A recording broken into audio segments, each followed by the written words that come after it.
प्रयागराज में स्नान के लिए जाने वाले ज्यादातर लोग संगम नोज नाम की जगह पर स्नान के लिए जाना चाहते हैं, लेकिन शास्त्रों में स्पष्ट वर्णन है कि जहां तक गंगा यमुना के दोनों तटों के दर्शन होते हैं वहां तक संगम की सीमा है।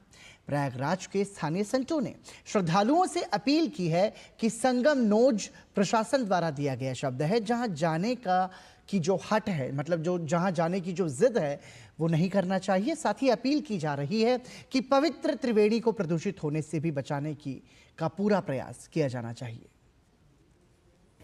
जब भी स्नान की बात होती है, सारा का सारा भीड़ का जो रेला होता है वो संगम की नाक खोजने में लगा रहता है, जिसको संगम नोज कहते हैं। वहाँ कैसे भी पहुँच जाएं, ये बस केवल थोड़े सी जगह में कैसे डुबकी लगा लें, तो संगम या केवल उतना ही छोटा? नहीं भैया, बहुत सुंदर प्रश्न है। ये बहुत जरूरी है, लाखों लोग, करोड़ों लोग आ रहे हैं। जी भैया, ये संगम नोज तो प्रशासन ने कर दिया। हमारे धर्मशास्त्र में लिखा है, तावत वेणीम बिजानीयात यावत षटकूल दर्शनम। जहाँ से भी किनारों का दर्शन होता हो, फाफा मोह के बाद दर्शन नहीं होगा, इसलिए वहाँ संगम नहीं है। यहाँ इधर आप जो है शहर का जो अंतिम छोर है, उसके बाद यमुना जी किनारे का दर्शन नहीं होगा। यमुना जी का किनारा प्रयाग इस प्रकृष्ट क्षेत्र पंचकोशी परिक्रमा के पास से जहाँ से शुरू होता है वह केवल यमुना नहीं है, वह गंगा यमुना का, क्योंकि गंगा का स्पर्श यहाँ हो करके गंगा तत्व का स्पर्श तो बहुत दूर तक चला गया ना भगवान, तो वहाँ तक त्रिवेणी है। और यह सोमेश्वर से लेके, अगर बहुत कोई दुराग्रही है कि नहीं हमें संगम नोज में ही स्नान करना है, तो उसे भी मैं प्रार्थना करूंगा इसके माध्यम से वो धर्मशास्त्र का अध्ययन करें। सोमेश्वर से लेके शूल टंकेश्वर के मध्य के भाग को त्रिवेणी कुंड कहा है। आप झगड़ा मत करिए, परेशान मत होइए कि हम संगम नोज में ही जाके स्नान करें। सर्वत्र संगम है और सर्वत्र श्रद्धा भक्ति ही तो महत्वपूर्ण है। अक्षय बट क्या है? बट विश्वास अचल निज धर्मा तीर्थ राज समाज सुकर्मा। श्रद्धा विश्वास से आप इन पूरे भूभाग में जहाँ तक योगी जी ने विस्तार किया है, सब जगह त्रिवेणी है, कहीं त्रिवेणी से अछूता भाग नहीं है। इसलिए संगम नोज जो प्राशासनिक शब्द है, हे महानुभाव, हे श्रद्धालुओं, आप उसके लिए परेशान मत हो।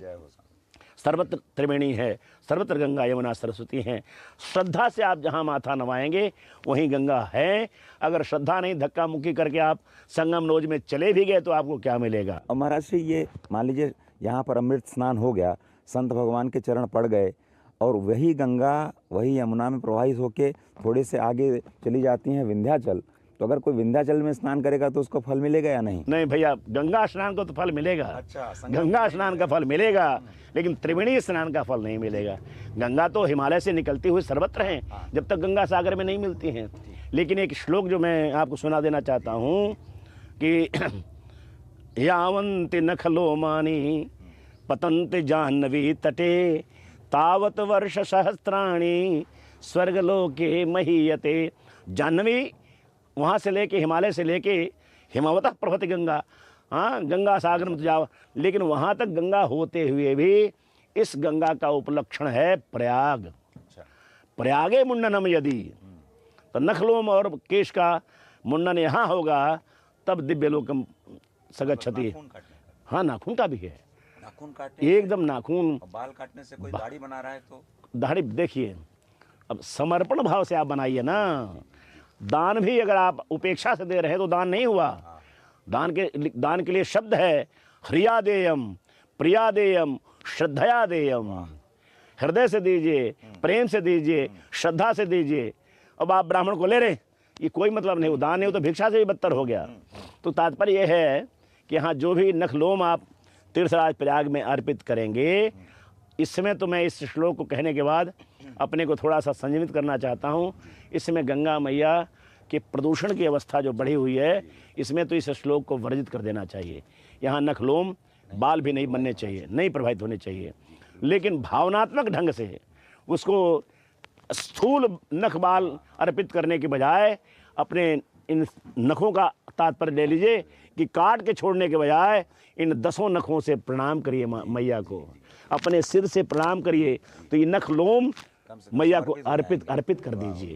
यहाँ क्षरण मत करिए, छोड़ कर मत कराइए, इससे गंगा जी हमारे और स्थान प्रदूषित होता है। लेकिन ये महत्व है, इतना महत्व है यहाँ।